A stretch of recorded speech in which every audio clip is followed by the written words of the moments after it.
Une semaine avant Noël, mon père a appelé et a demandé à mes enfants ce qu'ils voulaient cette année. Il était si excité qu'ils ont même fait des dessins.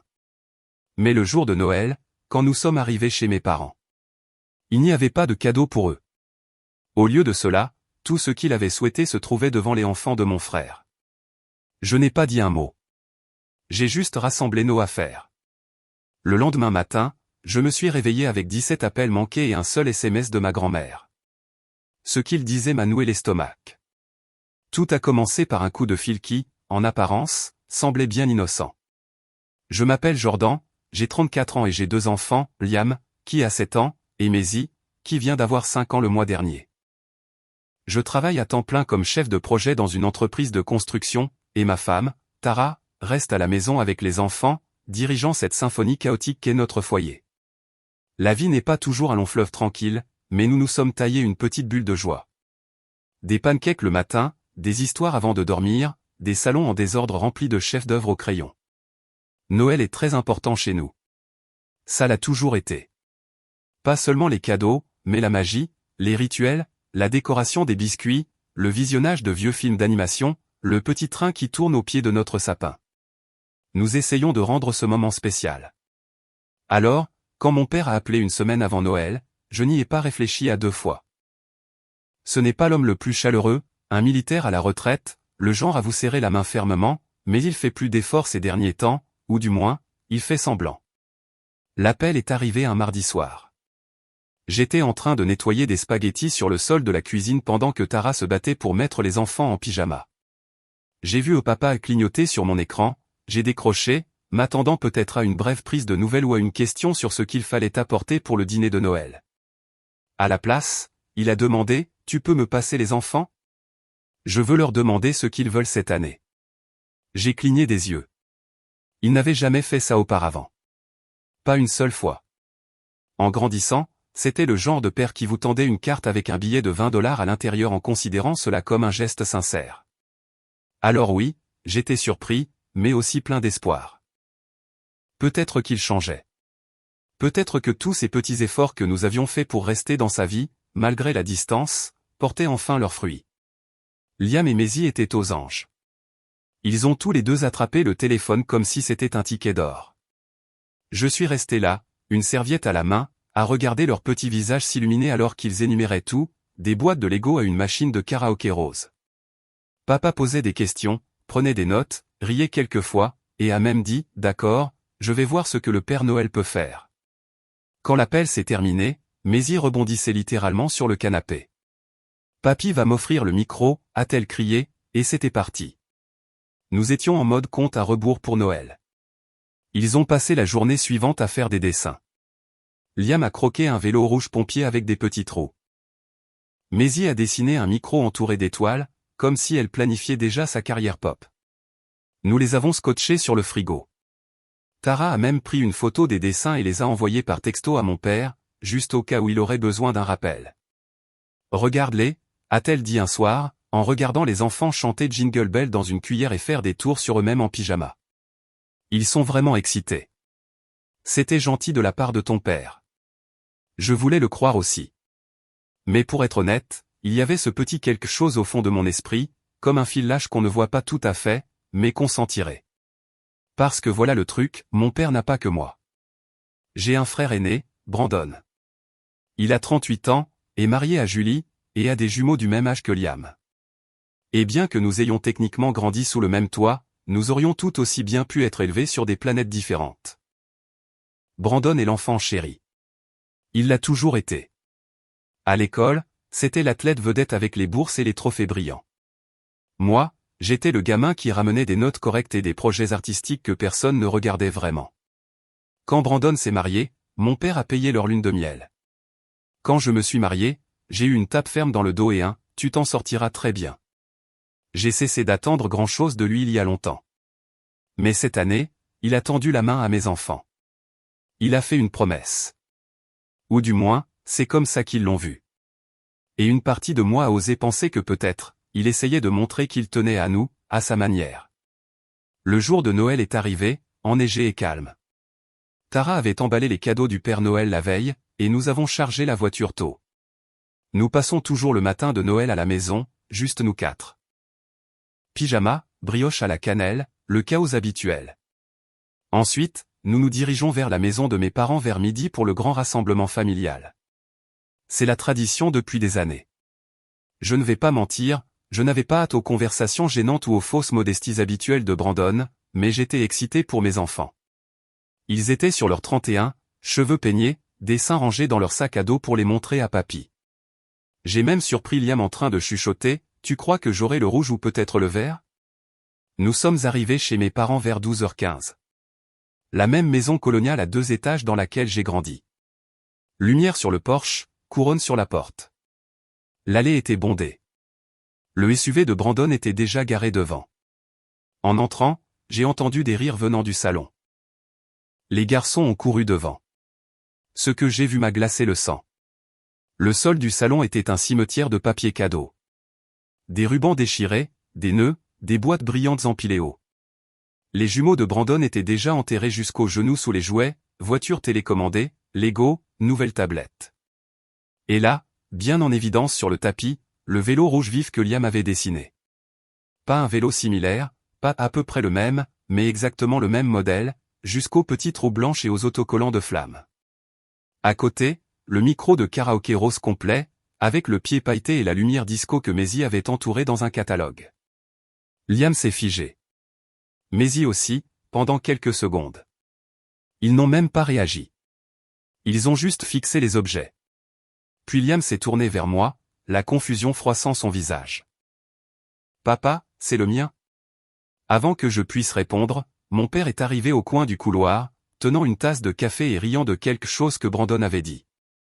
Il a regardé mes enfants, toujours debout là comme des statues, et son sourire a vacillé une seconde, mais il s'est repris. « Oh, vous êtes là.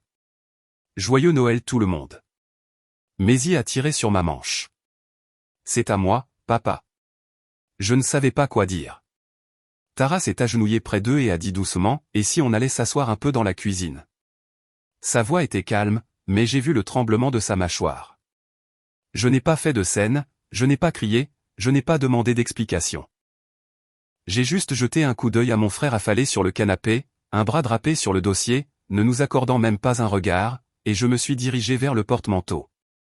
Nous sommes restés exactement 22 minutes, assez longtemps pour manger quelques bouchées, esquiver poliment les questions et rassembler nos affaires. Liam a gardé son manteau tout le temps. Maisie a à peine parlé. Personne n'a demandé pourquoi nous partions si tôt.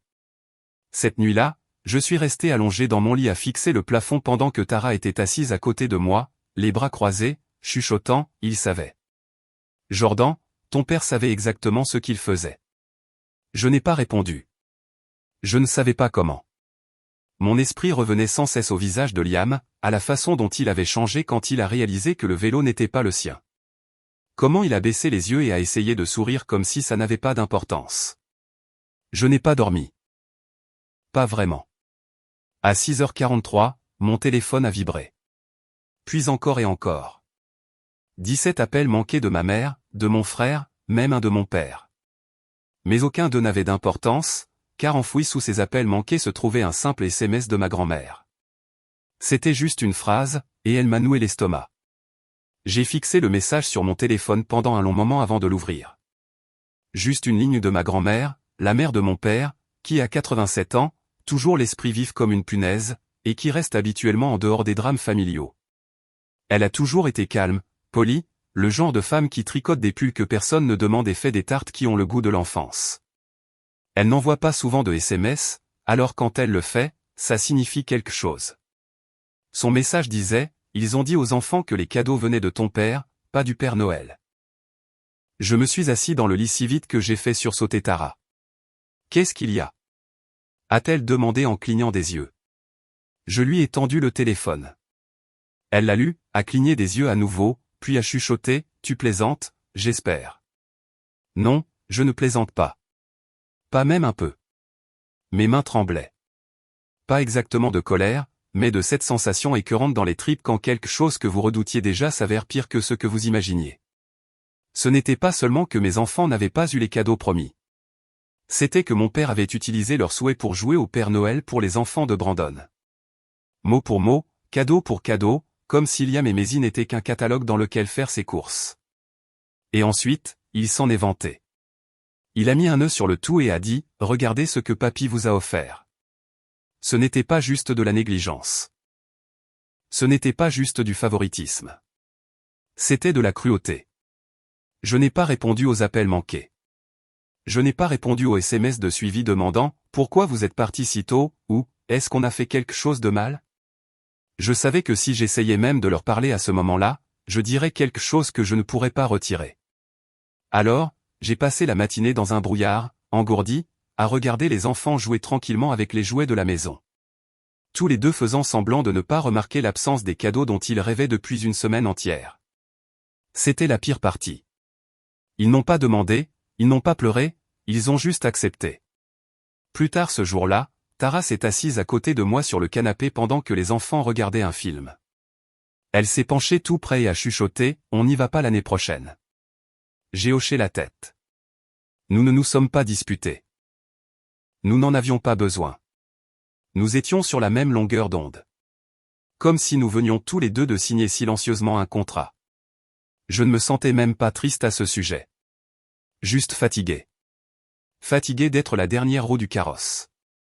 Fatigué de faire semblant que ça ne piquait pas chaque fois que mon père félicitait les enfants de Brandon pour avoir lu un livre, tout en ignorant le fait que Liam est dans un programme pour surdoués et que Maisie s'est déjà éplée kangourou à l'envers.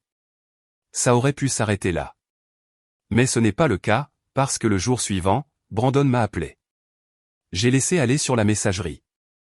Je m'attendais peut-être à de fausses excuses ou à une explication peu convaincante disant que papa avait probablement mélangé les cadeaux.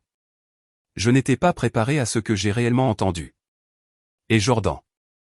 Écoute, je voulais juste dire merci d'être parti tôt hier. Ça a donné aux garçons plus de temps pour jouer sans avoir à partager. Oh, et maman m'a dit que tes enfants n'avaient pas eu grand-chose cette année, alors on a des trucs en trop s'ils veulent venir le week-end prochain. Sans rancune. Ouais, j'ai écouté ce message 2 fois.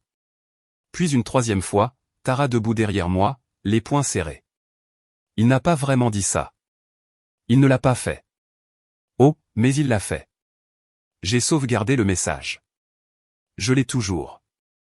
C'était le premier moment où j'ai senti quelque chose se fissurer en moi. Pas une cassure nette, pas une grande rupture explosive, juste une fracture, quelque chose de petit et profond qui ne se voit pas en surface jusqu'à ce qu'on commence à appliquer de la pression. Et de la pression, il allait y en avoir, car les choses ne se sont pas calmées après ça. Elles sont devenues plus bruyantes. Ça a commencé par ma mère envoyant des photos dans le groupe de discussion familiale, des photos des jumeaux de Brandon sur le vélo, chantant dans le micro de karaoké, avec des légendes comme « Ils s'amusent tellement ». Papy a vraiment fait fort cette année. Aucune mention de Liam ou Maisie. Puis sont venus les posts sur Facebook, des photos des jumeaux avec les cadeaux. Un commentaire de mon père disait « J'ai dû faire jouer quelques relations pour avoir ça, mais ça valait le coup pour mes garçons. » Mes garçons. Comme si les seuls petits-enfants qui comptaient étaient ceux de Brandon.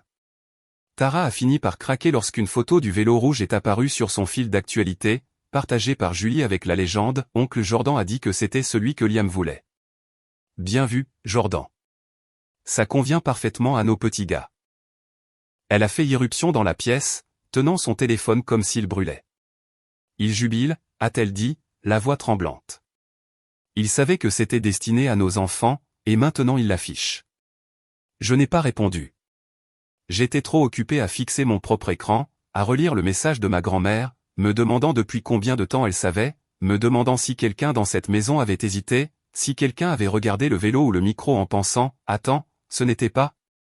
Apparemment non. Mais la goutte d'eau n'est arrivée qu'au Nouvel An.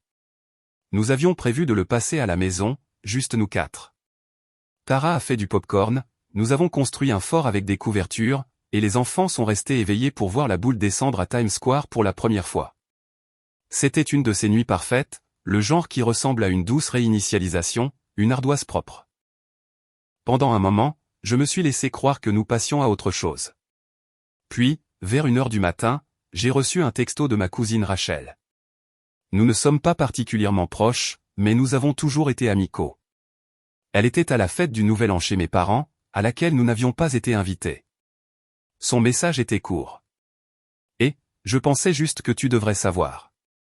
Brandon raconte à tout le monde que tu es parti furieux à Noël parce que tu étais énervé de ne pas avoir eu de cadeau pour toi-même. Il a dit que tes enfants n'avaient même rien remarqué et que Tara essayait d'en faire tout un plat pour rien. Les gens en riaient ce soir. J'ai lu le texto, puis je l'ai relu, et pour la première fois depuis que tout cela a commencé, j'ai vu rouge. Il mentait, déformait la vérité, racontait aux gens que c'était moi qui agissais comme un enfant gâté, que j'avais fait un caprice pour des cadeaux qui m'étaient destinés, que Liam et Maisie allaient bien, que Tara dramatisait, et les gens riaient. Ce n'était pas suffisant d'ignorer mes enfants. Ce n'était pas suffisant de voler leur joie. Maintenant, il réécrivait l'histoire, nous donnant le rôle des méchants. J'ai senti quelque chose dans ma poitrine se serrer comme une porte qui claque. Je n'ai pas répondu à Rachel. Je n'ai rien dit à mes parents. Pas encore. À la place, j'ai ouvert mon ordinateur portable et j'ai commencé à écrire. Pas un texto, pas un post, mais une liste. Une longue liste détaillée de chaque fois, au cours des 10 dernières années, où ma famille m'avait traité, et plus important encore, avait traité mes enfants, comme des citoyens de seconde classe. Chaque dîner de fête où nous étions assis à la table de débordement. Chaque anniversaire oublié. Chaque fois que le nom de Brandon était évoqué en termes élogieux alors que le mien était à peine mentionné. Chaque moment que j'avais balayé en disant « c'est comme ça ». Parce que maintenant, je voyais la chose pour ce qu'elle était. Non pas un oubli passif, mais un favoritisme actif, planifié, délibéré, cruel. Et pour la première fois de ma vie d'adulte, je n'allais pas hausser les épaules. Je n'allais pas laisser passer. Pas quand ça blessait mes enfants. Surtout pas quand ils essayaient de faire de moi le problème. Je ne savais pas exactement ce que j'allais faire encore. Mais je savais ceci, ils avaient commencé une histoire, j'allais la finir. Et quand je le ferais, ils souhaiteraient avoir simplement acheté 2 cadeaux de plus et avoir fermé leur gueule. Mais avant que je puisse faire quoi que ce soit, quelque chose s'est produit qui a tout bouleversé. Quelque chose qui a fait passer tout cela, les cadeaux, la messagerie vocale, les mensonges pour un simple échauffement. Et cela a commencé par une lettre adressée à ma maison, avec l'écriture de mon père. La lettre est arrivée un jeudi. Pas d'adresse de retour, mais l'écriture était inconfondable. Mon père écrit en lettres majuscules, carrées et mécaniques, qui semblent avoir été gravées dans le papier plutôt qu'écrites. Je l'ai trouvée dans la boîte aux lettres, coincée entre une facture de chauffage et un prospectus de coupons. Pendant une seconde, j'ai pensé à la jeter directement à la poubelle. Mais quelque chose m'a fait m'arrêter. Tara n'était pas à la maison, elle avait emmené Maisie à son cours de danse et Liam était par terre en train de jouer avec ses tuiles magnétiques. Je me suis tenu dans la cuisine et je l'ai ouverte avec le coin d'un couteau à beurre. Une feuille de papier impeccable pliée une fois. Pas de « cher Jordan », pas de signature, juste 10 lignes de phrases sèches. Ton comportement à Noël était égoïste. Tu as embarrassé ta mère et fait une scène. Brandon a toujours veillé sur cette famille, contrairement à toi. Tu es parti sans un mot. Tu as fait pleurer tes enfants pour attirer l'attention. Tu as monté ta femme contre nous. Tu t'excuseras avant d'être le bienvenu à nouveau. Ceci est ton avertissement. Ne monte pas tes enfants contre leur famille. Règle ça ou ne reviens pas, je suis resté là, dans la cuisine, à la relire encore et encore. Ça ne ressemblait même pas à une lettre. On aurait dit une évaluation de performance d'un patron qui a déjà pris sa décision. Le genre de message qui n'était pas écrit pour inviter au dialogue, mais pour réaffirmer sa domination. Règle ça ou ne reviens pas. Pas d'excuses.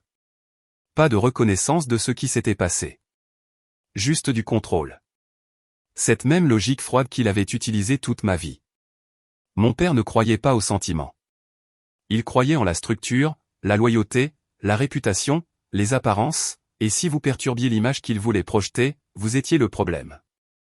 J'ai plié la lettre, je l'ai glissée dans l'enveloppe et je l'ai rangée dans le tiroir de la cuisine sous une pile de pilés de vieux reçus. Je ne l'ai pas montré à Tara. Pas à ce moment-là. Je ne voulais pas qu'elle voie à quel point ça m'atteignait encore, mais c'était le cas. Ça m'atteignait vraiment. Cette nuit-là, je suis resté éveillé pendant que la maison dormait, écoutant le ronronnement du frigo et le craquement occasionnel du plafond. Mes pensées tournaient en rond. Une partie de moi voulait marcher jusqu'à sa maison, claquer la lettre sur la table et demander « Tu t'entends parler ?» Mais à quoi bon? Il ne ferait que surenchérir. Il le faisait toujours. Alors à la place, je n'ai rien fait.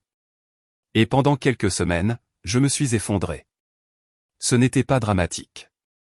Pas de cri ni de crise de nerfs, juste une lente érosion de l'énergie. Je m'asseyais à mon bureau au travail et je fixais les emails sans les ouvrir. Je sautais le déjeuner, j'évitais les appels. Je ne cessais de tout rejouer. Le regard sur le visage de Liam, la messagerie vocale de Brandon, les commentaires Facebook, la lettre. Je me demandais sans cesse si j'avais fait quelque chose de mal, si j'avais mal compris, si peut-être c'était moi qui réagissais de manière excessive.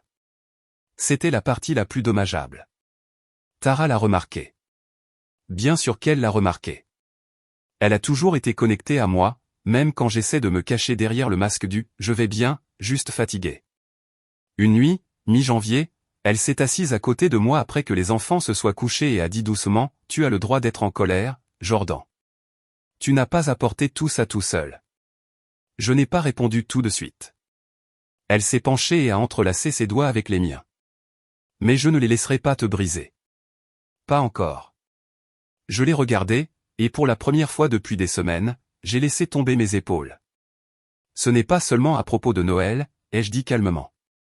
C'est tout. Toute ma vie. J'ai l'impression d'avoir essayé d'obtenir un siège à une table où je n'ai jamais été invité. Et maintenant que j'ai arrêté d'essayer, ça fait encore plus mal. C'était la première lueur d'espoir. Je ne le savais pas alors, mais cette nuit allait marquer le début de quelque chose de nouveau. Tara avait raison. Il n'allait pas me briser, et je n'allais pas rester silencieux, mais je n'allais pas non plus les combattre selon leurs règles. J'allais reconstruire à ma manière. La première chose que j'ai faite a été de bloquer le numéro de mon père. Cela semblait petit, mesquin même, mais aussi libérateur, comme si je raccrochais enfin à une conversation dans laquelle j'étais coincé depuis l'enfance. J'ai arrêté de suivre mon frère et sa femme sur les réseaux sociaux. J'ai nettoyé le groupe de discussion familiale, archivé les photos, déplacé les dessins de Noël du frigo à l'intérieur de mon armoire de bureau, un endroit privé, un endroit sûr. Puis je me suis tourné vers l'intérieur. J'ai recommencé à me lever tôt. Pas pour le travail, pas pour les corvées, mais pour moi. J'ai déterré le carnet de croquis que je transportais partout avant que la vie ne devienne trépidante, avant les enfants, avant d'avoir des factures, des délais et des messages vocaux passifs-agressifs de mon père. J'ai recommencé à dessiner, juste 15 minutes chaque matin, de petites choses. Le jardin, ma tasse de café, une image de Liam construisant un fort avec des couvertures. J'avais l'impression de respirer à nouveau. Tara l'a remarqué. Elle a commencé à me laisser des moments de calme le matin, se réveillant même tôt pour faire du café. Pas de mots, juste un baiser sur la joue et un sourire qui disait « Je te vois ». Puis est venue la deuxième vague. Je me suis investi à fond avec les enfants. J'ai commencé à faire du bénévolat à l'école de Liam, les journées de lecture, les projets artistiques, les déjeuners des parents. Maisy et moi avons commencé à faire des projets hebdomadaires papa et moi, peindre des nichoirs, faire des fleurs en papier, transformer de vieilles boîtes en fusées. J'étais là. Vraiment là. Pas seulement physiquement, mais mentalement, pleinement présent. Rire plus, écouter plus attentivement, lâcher la lourdeur morceau par morceau. Et lentement, quelque chose a commencé à changer. Je ne cherchais plus leur approbation. Je construisais quelque chose de mieux. Notre propre version d'un héritage familial. Une version non pas fondée sur la culpabilité, la compétition ou le favoritisme, mais sur la présence, sur la joie, sur le fait d'être là. Fin février, quelque chose d'inattendu s'est produit. Maisy est rentrée à la maison avec un prospectus de l'école. Ils organisaient un spectacle de talent familial. Chaque élève pouvait présenter quelque chose avec un parent ou un frère ou une sœur. Je m'attendais à ce qu'elle choisisse Tara. C'est la chanteuse de la famille, et Maisy l'adore. Mais à la place, Maisy a déhoulé dans le salon et a dit « Papa, tu peux dessiner pendant que je chante. » J'ai cligné des yeux. « Tu veux que je dessine sur scène ?» Elle a hoché la tête, rayonnante. « Je vais chanter ma chanson de princesse et tu me dessineras avec des paillettes. » Tara a éclaté de rire dans la cuisine. « Tu es engagée, superstar. » Je voulais dire non. Ma réaction instinctive était d'éviter les projecteurs, mais j'ai regardé Maisy avec sa dent de devant manquante et ses cheveux striés de paillettes, et j'ai dit oui. Nous avons répété pendant une semaine. Elle chantait libérée, délivrée, fausse note incluse, pendant que je la croquais dans diverses tenues magiques, cap, diadème, elle. Nous avons fait un panneau ensemble et avons mis des paillettes sur les bords. Le soir du spectacle, je me suis assis en tailleur sur scène avec mes marqueurs pendant qu'elle chantait de tout son cœur. Les applaudissements ont été tonitruants. Plus tard ce soir-là, alors que nous rentrions à la maison, Liam s'est penché depuis le siège arrière et a dit « C'était vraiment cool, papa. Tu es comme un magicien avec les dessins. » Ça m'a frappé plus fort que je ne l'aurais cru parce que je me sentais à nouveau comme un magicien, comme si je n'étais pas invisible. Comme si j'avais quelque chose à offrir. Et la meilleure partie, c'est que ça n'avait rien à voir avec mon père, mon frère ou le tableau de score tordu qu'il tenait. C'était à moi, à nous. Début mars, j'ai reçu un message d'un vieil ami, Evan, un gars avec qui je suis allé au lycée et qui dirige maintenant un café local avec un espace galerie intégré. Il avait vu un croquis que j'avais posté en ligne idée de Tara et a dit « Tu as déjà pensé à faire une mini-expo ?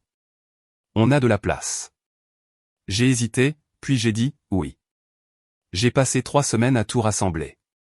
Des croquis sur la paternité, l'enfance, les moments calmes. Je n'en ai pas fait beaucoup la publicité, j'ai juste prévenu quelques amis, quelques professeurs de Liam, quelques voisins. Le soir de l'ouverture, je m'attendais à ce qu'une douzaine de personnes passent. 60 sont venus. Tara a apporté des cupcakes. Liam portait une cravate. Maisie a distribué de petits autocollants faits maison qui disaient « Équipe papa ».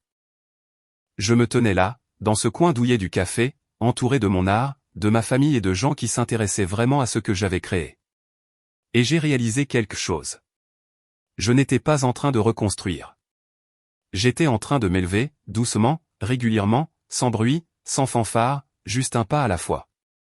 Je n'avais plus besoin de leur approbation. Pas quand j'avais ma propre joie. Mais juste au moment où je pensais avoir enfin trouvé la paix, une nouvelle tempête est arrivée. Parce qu'apparemment, quelqu'un d'autre avait vu les photos du spectacle de talent, de la galerie, de notre petite vie heureuse et entière, intacte de leur drame, et ils n'ont pas aimé ça. Pas du tout. Le paquet suivant n'est pas arrivé par la poste. Il est venu par coursier, remis en main propre, contre signature. Et quand je l'ai ouvert, il y avait un document à l'intérieur, plié soigneusement, intitulé « Requête pour le droit de visite des grands-parents ». Le nom de mon père était en haut, et les noms de mes enfants en bas. Mes mains sont devenues froides, ma poitrine s'est serrée, et à ce moment-là, tout ce que j'avais reconstruit, tout ce que je pensais avoir laissé derrière moi s'est effondré. Parce que maintenant, ce n'était plus seulement à propos de moi. Il s'en prenait à mes enfants. Dès que j'ai vu leur nom, Liam et Maisie, imprimés sur ce document juridique, quelque chose d'ancien et de viscéral s'est réveillé en moi. Ma poitrine s'est serrée, non pas de peur, mais avec une sorte de clarté furieuse que je n'avais pas ressentie depuis des années. C'était le genre de clarté qu'on a quand on réalise qu'il n'y a plus de fuite possible, plus d'évitement, plus d'espoir que les choses s'arrangent d'elles-mêmes. Ils n'essayaient plus seulement de me culpabiliser pour me soumettre. Ils essayaient de forcer leur entrée dans la vie de mes enfants légalement. Et c'était la dernière erreur qu'ils feraient jamais. Je suis resté dans le couloir, tenant ce papier pendant ce qui m'a semblé être des heures. Je n'avais même pas réalisé que mes mains tremblaient jusqu'à ce que Tara entre et me voie debout là comme un fantôme. « Jordan » a-t-elle demandé lentement en s'avançant vers moi. « Qu'est-ce qu'il y a » Je lui ai tendu l'enveloppe sans un mot. Elle l'a lu une fois. Puis encore une fois, sa bouche s'est ouverte. « Ils nous poursuivent en justice » a-t-elle chuchoté. « Pour des droits de visite. » J'ai hoché la tête, la mâchoire si serrée que ça me faisait mal. Elle a levé les yeux, le regard écarquillé. « Ils pensent vraiment qu'ils peuvent faire ça ?» Je n'ai pas répondu. Je ne pouvais pas. Mon esprit passait déjà en revue les délais, les scénarios, les stratégies. J'ai toujours été un planificateur. Trop réfléchir est un peu mon mode par défaut. Mais ce n'était pas la spirale mentale anxieuse habituelle. C'était différent, plus tranchant, concentré, car s'ils voulaient la guerre, j'étais enfin prêt à me battre. Mais je n'allais pas frapper à l'aveuglette. J'allais préparer le terrain.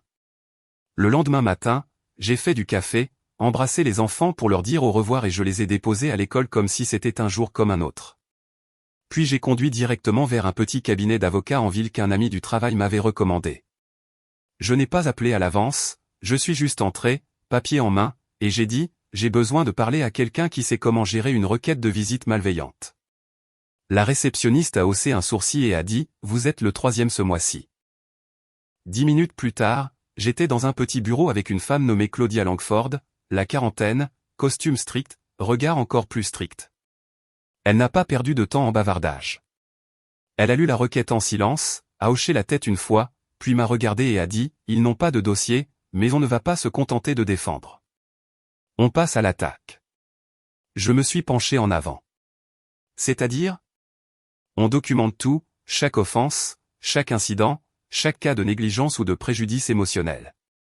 Plus nous pourrons montrer que la présence de votre père est préjudiciable, et pas seulement inutile, plus nous pourrons riposter fort. Et une fois que nous aurons fini de riposter, nous nous assurons qu'ils n'essaieront plus jamais une chose pareille. Je l'ai aimé immédiatement. Ainsi commença la phase suivante de ma vie, opération documentation. Pendant 2 mois, je suis devenu un collectionneur silencieux. Email, texto, messages vocaux, capture d'écran de post Facebook. Ce message vocal sournois de Brandon ? Je l'avais. Les photos de Noël ou les souhaits de Liam et Maisie étaient reconditionnés pour les enfants de quelqu'un d'autre ? Sauvegardé. La lettre ? Photocopiée, annotée. Les histoires de Rachel et de ma grand-mère ? Écrites, horodatées, notariées. Mais je ne me suis pas arrêté là. J'ai contacté des gens à qui je n'avais pas parlé depuis des années. Ma cousine Olivia, qui m'avait raconté une fois que Brandon lui avait causé des ennuis lors d'une réunion de famille et avait rejeté la faute sur moi. Ma tante chérie, qui me prenait toujours doucement à part lors des mariages pour chuchoter, « Ton père a toujours été plus dur avec toi. » Même une ancienne voisine qui me gardait et avait vu de ses propres yeux à quel point mon père traitait ses fils différemment. Chacun m'a donné une pièce du puzzle. Et avec chaque pièce, l'image devenait plus claire. Ce n'était pas un malentendu. C'était un schéma. Une vie entière d'amour conditionnel, d'affection retenue, de manipulation et de contrôle. Tara, de son côté, était une force de la nature. Elle a tapé des chronologies, recoupé de vieux calendriers, trouvé les reçus de chaque fois que nous avions payé nos propres voyages pour des événements familiaux, alors que les vols de Brandon étaient couverts. Elle a fait un tableau des cadeaux d'anniversaire, les nôtres contre les leurs. La différence n'était pas seulement émotionnelle, elle était quantifiable. Nous avons même fouillé dans les événements scolaires. Il s'avère que mon père avait assisté aux foires scientifiques et au récital de danse des enfants de Brandon. Pas une seule fois il ne s'était présenté pour Liam ou Maisie. Pas une seule fois il n'avait même demandé. L'équipe de Claudia a tout compilé dans un classeur unique, effrayant de détails, intitulé Historique des préjudices. Quand je l'ai feuilleté, j'ai eu l'impression de regarder une étude de cas. Sauf que ce n'était pas l'histoire d'un étranger. C'était la mienne. Mais nous ne nous sommes pas arrêtés à la simple défense. Car pendant que nous fouillions dans le passé, une opportunité s'est présentée dans le présent. Un après-midi, j'ai reçu un message de ma grand-mère. Juste 3 mots. Il ne sait pas, je l'ai appelé immédiatement. Qu'est-ce qu'il ne sait pas, ai-je demandé. Elle a hésité puis a dit, que je l'ai déshérité. J'ai cligné des yeux. Tu as fait quoi? J'ai changé mon testament l'année dernière après Noël. Je ne pouvais pas regarder ce qu'il a fait à ses enfants. J'ai tout laissé à toi et aux petits-enfants. J'étais stupéfait. Ma grand-mère n'est pas milliardaire, mais elle n'est pas fauchée non plus. Elle est propriétaire de sa maison, a un bon pécule, et surtout, elle possède toujours le chalet familial au bord du lac. Le même chalet dont mon père se vante d'hériter depuis des années. Il pense que c'est le sien. Elle a dit qu'il prévoyait des rénovations. Il a même dit aux jumeaux qu'il pourrait prendre la chambre du haut, mais je ne pouvais pas supporter ça. Ce chalet devrait aller à quelqu'un qui comprend vraiment ce que signifie la famille. Je me suis assis lentement. Pourquoi tu me dis ça maintenant? Parce qu'il va le découvrir bientôt. Et quand ce sera le cas, tu voudras être prêt. Elle avait raison. Alors, j'ai ajouté un nouvel onglet au classeur, étiqueté levier d'actifs. Je n'allais pas utiliser le testament contre lui. Pas encore. Mais c'était une carte dans ma main maintenant. Et quand le moment viendrait de la jouer, je m'assurerais que toute la table se renverse. Pendant ce temps, quelque chose d'intéressant a commencé à se produire. Alors que je m'éloignais de ma famille, d'autres ont commencé à se rapprocher. Les voisins qui avaient l'habitude de juste faire un signe de la main de l'autre côté de la rue nous ont invités pour des barbecues. Les parents de l'école qui n'échangeaient autrefois que des hochements de tête polis à la sortie ont commencé à discuter, à créer des liens, à inviter nos enfants pour jouer. Même Evan, le propriétaire du café, a proposé d'organiser une soirée artistique père-enfant après avoir vu le buzz du spectacle de talent. J'ai appris aux enfants à dessiner des super-héros pendant que leurs parents buvaient des lattes et souriaient. Maisy portait une cape et m'appelait Capitaine Crayon. Liam m'aidait à gérer la feuille d'inscription comme un petit stagiaire. Je construisais quelque chose de mieux, une vraie communauté. Et alors que la date du tribunal approchait, Claudia m'a donné un nouveau devoir. Écrire une déclaration. Pas une déclaration juridique, une personnelle, quelque chose qui vient du cœur. J'y ai passé un week-end. Des nuits tardives, des matins calmes, des pages froissées et réécrites jusqu'à ce qu'enfin j'ai quelque chose qui sonnait vrai. Je ne partagerai pas tout ici, mais une partie ressort encore, je n'essaie pas de couper mes enfants de leur famille. J'essaie de les protéger d'une version de la famille qui leur apprend que l'amour est une récompense que l'on gagne au lieu de quelque chose que l'on reçoit. J'ai grandi en croyant que je n'étais jamais assez bien. Je refuse de laisser mes enfants grandir en croyant la même chose. Claudia l'a lu, a hoché la tête. Ça va faire un malheur au tribunal. Mais pourtant, je n'étais pas satisfait, car la victoire juridique n'était pas le but ultime pour moi. Je ne voulais pas juste gagner. Je voulais exposer la vérité. Je voulais que chaque mensonge qu'ils avaient raconté sur moi, chaque demi-vérité, chaque manipulation, chaque fois qu'ils avaient essayé de me peindre comme le frère instable, jaloux et amer, s'effondre sous le poids de la vérité. Alors, j'ai fait un dernier mouvement. J'ai créé un site web privé, protégé par mot de passe, sur invitation seulement, juste pour la famille. C'était propre, professionnel, intitulé simplement pour mémoire. À l'intérieur, j'ai tout posté. Pas des coups de gueule, pas des accusations. Des faits.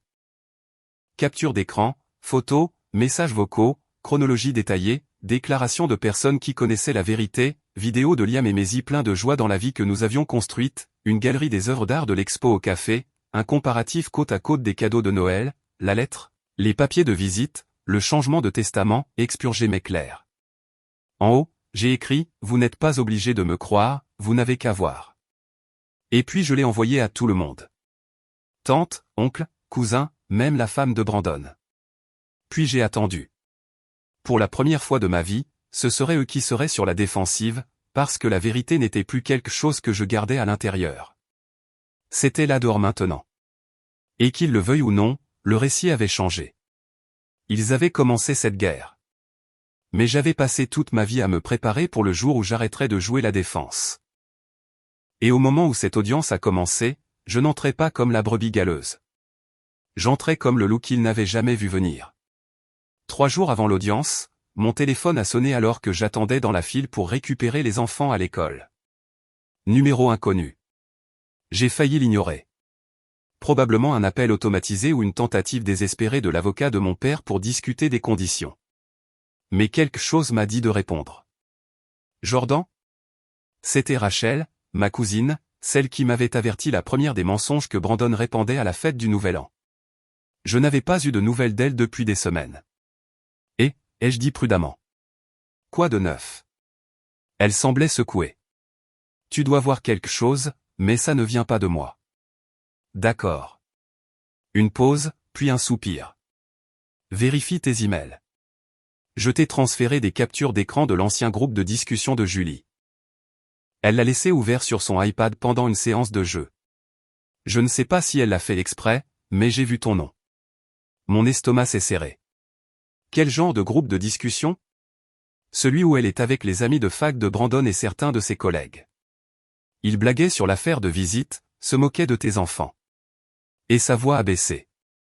Brandon a admis quelque chose à propos des cadeaux, à propos de Noël. Je me suis garé sur une place de parking, le cœur battant. Rachel, qu'est-ce qu'il a dit ? Il s'est vanté d'avoir dit à ton père d'acheter les cadeaux de tes enfants pour ses garçons en guise de revanche pour avoir toujours été à la 2e place.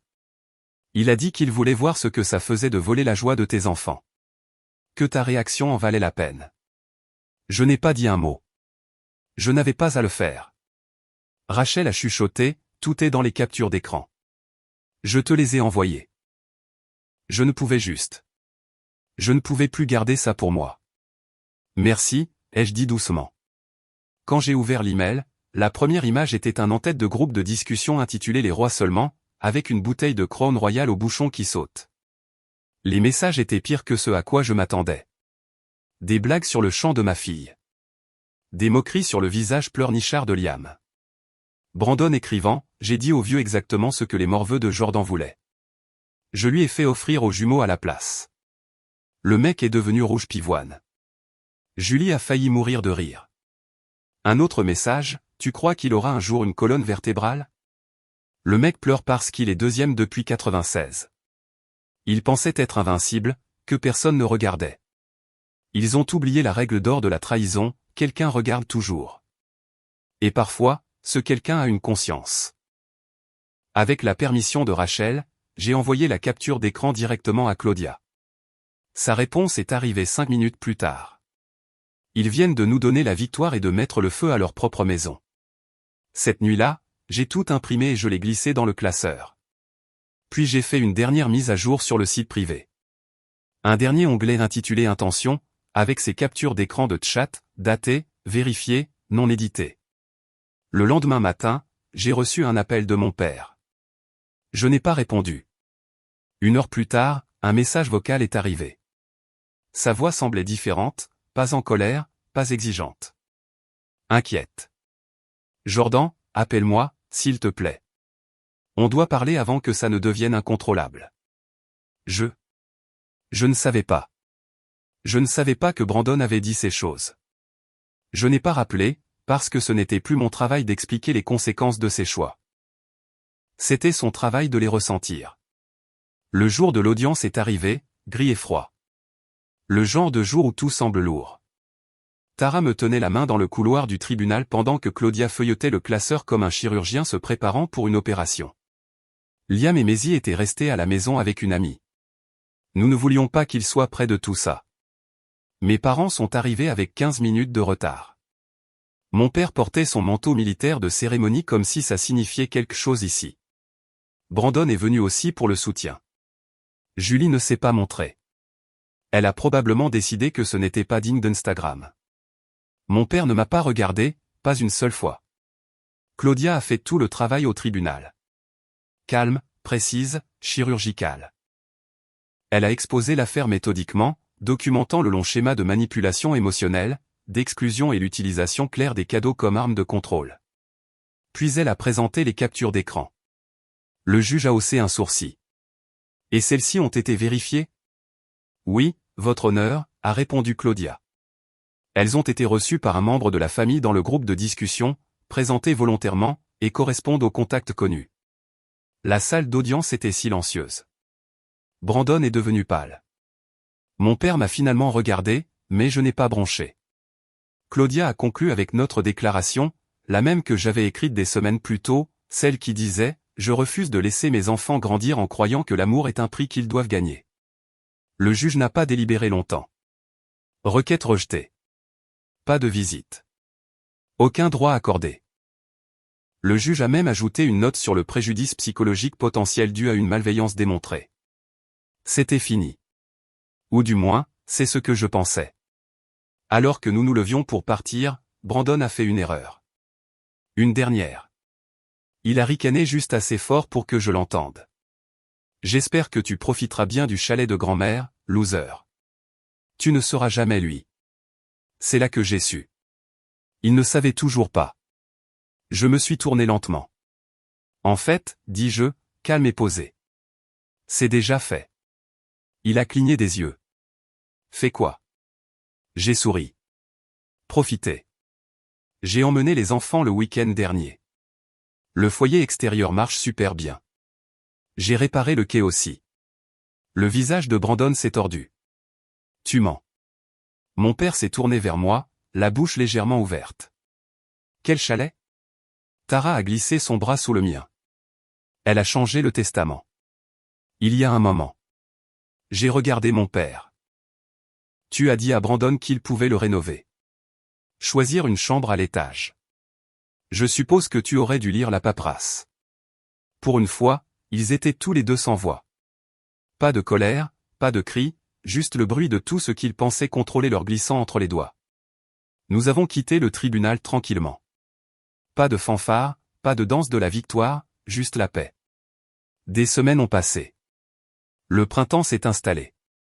Les arbres ont fleuri. Les enfants n'ont jamais entendu parler de l'audience.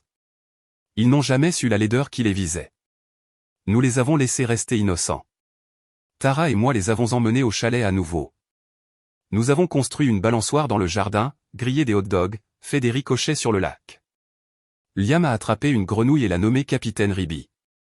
Maisie a inventé une chanson sur les guimauves et l'a chantée dans un bâton comme si c'était un micro. Nous étions à nouveau nous-mêmes, entiers, intacts. Un soir, je me suis assis seul sur le porche tandis que le feu crépitait derrière moi. J'ai pensé à mon père, à Brandon, à quel point j'avais voulu leur approbation, leur fierté, et à quel point j'en avais peu besoin maintenant parce que j'avais construit quelque chose de mieux. Parce qu'ils m'avaient rayé de leur vie. Mais j'avais écrit ma propre fin. Et alors que je regardais le soleil plonger derrière le lac, j'ai réalisé quelque chose. Ils avaient passé toute leur vie à essayer de me garder petit. Mais quand ils m'ont poussé hors de leur famille, ils m'ont donné l'espace pour construire la mienne. Et cette fois, je l'ai construite assez solidement pour que personne ne puisse me l'enlever.